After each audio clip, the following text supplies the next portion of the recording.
In Galatians chapter 1, verses 11 and 12, Paul wrote this. He said, "For I would have you know, brothers, that the gospel that was preached by me is not man's gospel. For I did not receive it from any man, nor was I taught it, but I received it through a revelation of Jesus Christ." When I was a young man, my dad got my brother and I into surf fishing. We did not have a lot of money then, and he purchased a surf fishing rod and reel for each of us with the money that he could afford. We took to the surf and began fishing. And things went well on the first trip, but on the second, it was a different story.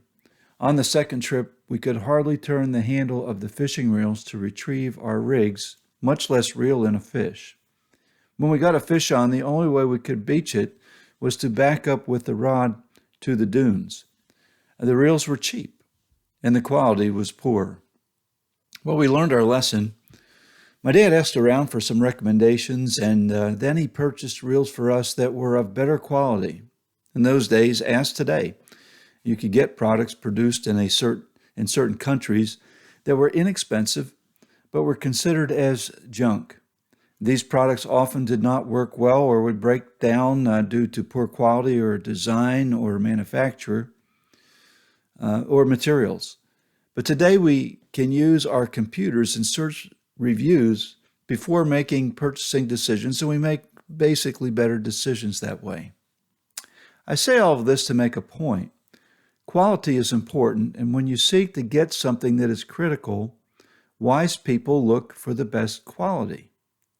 The best quality things are usually the costliest things made by the best manufacturer. Paul makes a differentiation here between two gospel messages. One is the best, superior in every way. It is also made available at a great cost. It is made available by one of the highest standards known. The other is the worst. It's inferior in every way.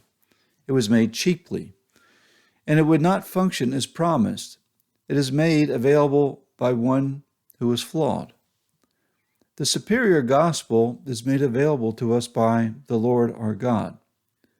The inferior gospel is man-made.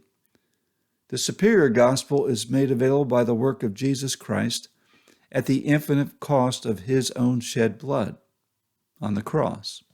The inferior gospel is made available through the vain imaginations of man, who would require the recipient to enter a fruitless and never-ending payment plan of human effort, that is, works of his own effort. The superior gospel is God's plan and grants to the recipient eternal life by grace through faith in Jesus Christ alone. The inferior gospel breaks down and misses the mark completely, burdening the recipient and leads the recipient to eternal punishment. The gospel that Paul preached was not man-made. It was from heaven above. It is perfect in every way, complete and trustworthy, because it comes to us from God, who is infinitely perfect in every way. When it comes to eternity, why choose something that is inferior and will fail every time? Instead, let us point people to that which God offers by his grace. Jesus died on the cross to pay the penalty of our sin and purchase a place in heaven for us that he offers as a free gift. It is free to us because he paid the infinite price in his own shed blood.